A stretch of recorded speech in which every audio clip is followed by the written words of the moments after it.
Hello guys, welcome back to my another new blog. তো কেমন আছো তোমরা? আশা করি তোমরা সকলে ভালো আছো। তোমাদের দোয়ার ভালোবাসায় আমরা ভালো আছি, কিন্তু আমার শরীরটা খুব একটা ভালো নেই, কারণ আমার প্রচণ্ড দাঁতের ব্যথা। মাঝখানে আরেকবার হয়েছিল, কিন্তু মেডিসিন খেয়ে আমার ঠিক হয়ে গেছিলো, কিন্তু এখন এত ব্যথা তোমাদেরকে বলে বোঝাতে পারবো না। তো সেই জন্য আমি সেরকম কোনো ভিডিও শ্যুট করিনি। তো যেদিন দানে যায় তারপর দিন আমি কিছুটা শ্যুট করেছিলাম, কিন্তু সেটা দেওয়া যাবে অনেক ছোট ক্লিপ। তো সেই জন্য ভাবলাম যে আজকে তোমাদের সাথে একটা রেসিপি শেয়ার করি। আর এটা হচ্ছে এঁচোড় কোপ্তা রেসিপি। আর এটা হচ্ছে আমার দিদি যখন এসেছিলো তখনই বানিয়েছিল, কিন্তু এটা দেওয়া হয়নি, সেই জন্য আজকে শেয়ার করছি। আলু আর এঁচোড়টাকে সেদ্ধ করে নেওয়া হয়েছে, আর এখন এটাকে করা হবে পেস্ট। তারপরে কি কি দিচ্ছে দেখাচ্ছি তোমাদেরকে। আমি তো ফার্স্ট টাইম খাবো, আর আমি তো রেসিপি জানিও না, দিদিই বানাচ্ছে, দিদির রেসিপি এগুলো।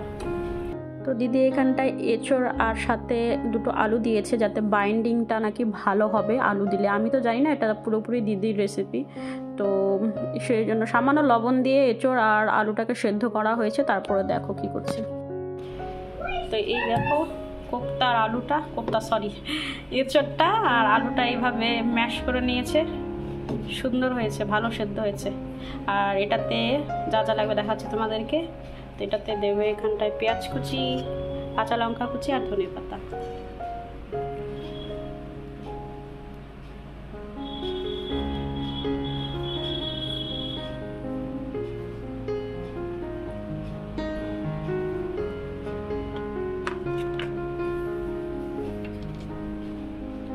এখন দেওয়া হবে হলুদ গুঁড়ো,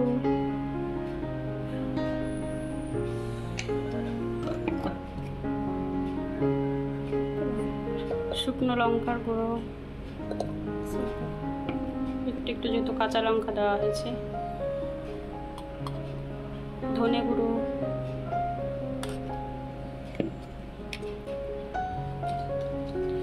জিরে গুঁড়ো, জিরে,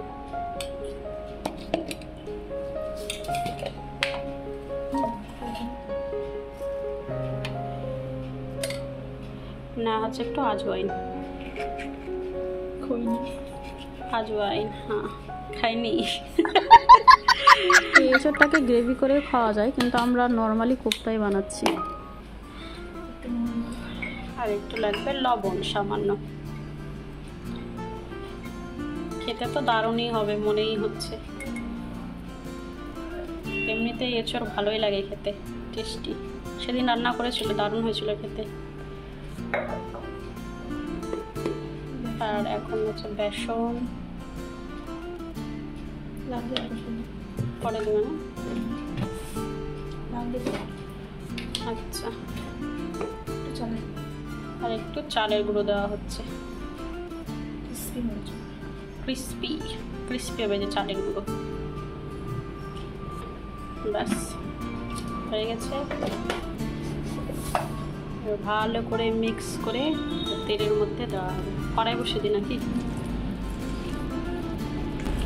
আর এই এঁচোড় কোপ্তাটাকে তোমরা চাইলে পরে একটু হালকা সামান্য গ্রেভি করেও খেতে পারো, সেটাও নাকি অসাধারণ হয় খেতে। তবে আমি কোনোদিন খাইনি, তো আজকে যেহেতু ফার্স্ট টাইম আমি কোপ্তা ট্রাই করছি। এমনি এঁচোড়ের তরকারি খেয়েছি, কিন্তু কোনোদিন কোপ্তা বা কোপ্তা কারি খাইনি। এই যে এখন একদম মাখা হয়ে গেছে, কমপ্লিট। আর একটু দিচ্ছে গরম মশলা, একটু দেবে সামান্য, সব কিছুতে একটু একটু করে দিয়েছে। এমনিতে দিদি কম মশলা খায়, খুব কম করে দেয়, কিন্তু খাওয়ার খুব টেস্টি হয়।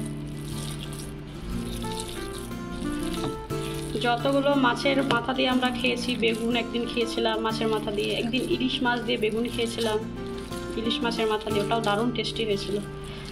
আর একদিন ঝিঙে দিয়ে মাছের মাথা খেয়েছিলাম, ওটাও অসাধারণ হয়েছিল। আর হ্যাঁ, কালকে খেয়েছিলাম ওটা তেল বেগুন, না তেল বেগুন খেয়েছিলাম, ওটাও অসাধারণ হয়েছিল। মাছের তেল দিয়ে বেগুন, দারুণ। ব্যাস হয়ে গেছে। এই যে দেওয়া হচ্ছে এখন সাদা তেল, গরম হয়ে গেছে।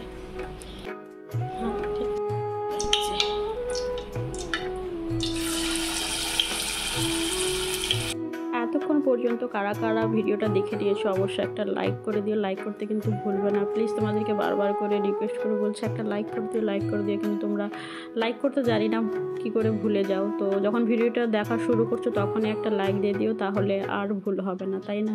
তা আমি তো সবার ভিডিও দেখলে প্রথমে আগে আমি লাইকটা মেনশন করি, দেন আমি ভিডিও দেখা স্টার্ট করি।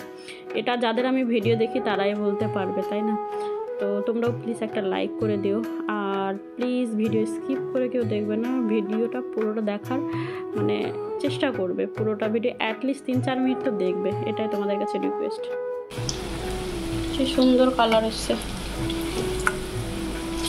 আর এতদিন পরে এই ভিডিওটা শেয়ার করার রিজন হচ্ছে যে শরীরটা আমার প্রচণ্ডই খারাপ, আমি একদমই কথা বলতে পারছি না, মানে খুব কষ্ট করে ভয়েসটা দিচ্ছি, আর কোনো কিছু তো খেতেই পারছি না।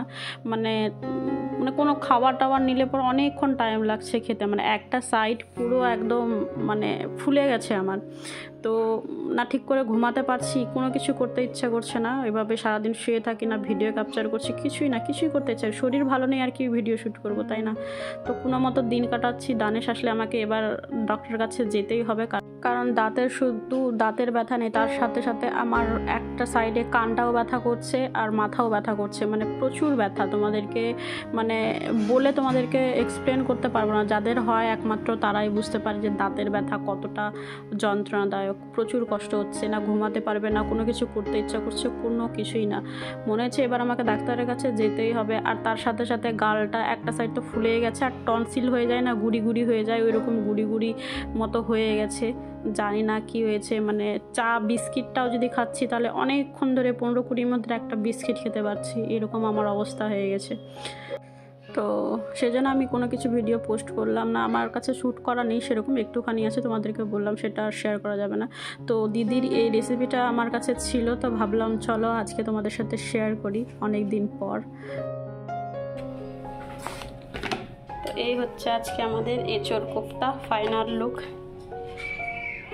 দেখো কি সুন্দর। আর আমরা খেয়ে টেস্টও করলাম, দারুণ হয়েছে খেতে, অসাধারণ। যারা যারা খাওনি তোমরা অবশ্যই বানিয়ে খেও আর জানিও কেমন হয়েছে। সো গাইস, আজকের ভিডিওটা এতটুকুই। আজকের রেসিপিটা ফুল রেসিপিটা তো তোমাদের সাথে শেয়ার করলাম, কেমন লাগলো অবশ্যই তোমাদের মতামত জানিও। তো চলো দেখা হচ্ছে আবার নেক্সট ব্লগে। খুব ভালো থেকো, সুস্থ থেকো, টেক কেয়ার অল।